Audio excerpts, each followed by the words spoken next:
SB19 talaga namang namayagpag lalo na sa naging performance nila kamakailan lamang sa ACON 2025. Kaya naman sa isang interview via ABS-CBN, narito ang ilang ibinahagi ni Stel. Wala kaming humpay sa paggusto, kumbaga kung meron kaming bagong achievement na, of course bilang tao, syempre hindi nawawala na maghangad ka ulit ng something more pa or big. Alam po kasi namin na kaya pa naming higitan yung mga ginagawa namin. So we want to challenge ourselves na gawin pa po yung mga bagay na feeling namin imposible. Pero with the 5 of us and our team, nakikita namin na kaya namin siya.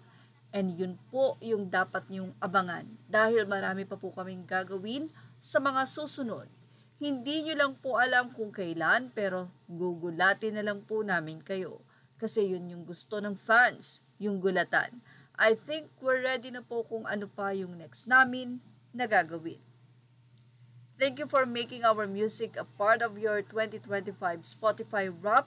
More exciting things are coming up just for 18 this 2026, so stick around and wait for what's next.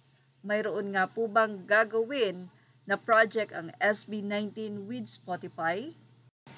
Anyway, ang nasabi nga pong interview na yun ni Stel ay last October. So, October, November, December. Mga marami na nga pong pasabog ang naganap, katulad niyang sa AAA, sa ACON.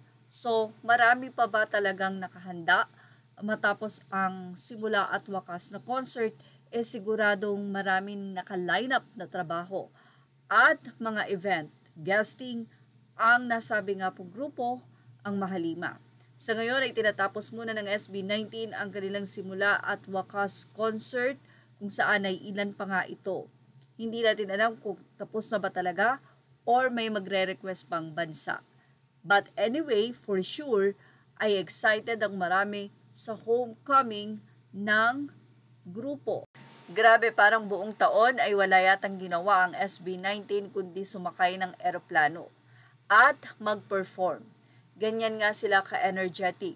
Kaya naman ngayon ay namamayagpag ang pangalan ng SB19 at hindi natin maitatanggi kung napakadami nga pong nag-aabang na trabaho para sa kanila. And for sure, another endorsement ang maraming madadagdag sa SB19. And of course, abangan nga ang nasabing interview na ito na kung saan ay sinabi dito ang Spotify. So may concert kaya na magaganap at Spotify ang sponsor? Or ano nga kaya ang ganap na ito na gugulatin ng SB19 ang mga fans? Well, pakaabangan na lang. At yan ang ating showbiz snap update. Thank you for watching. Images are all credit to the rightful owners. Please like, share, and subscribe.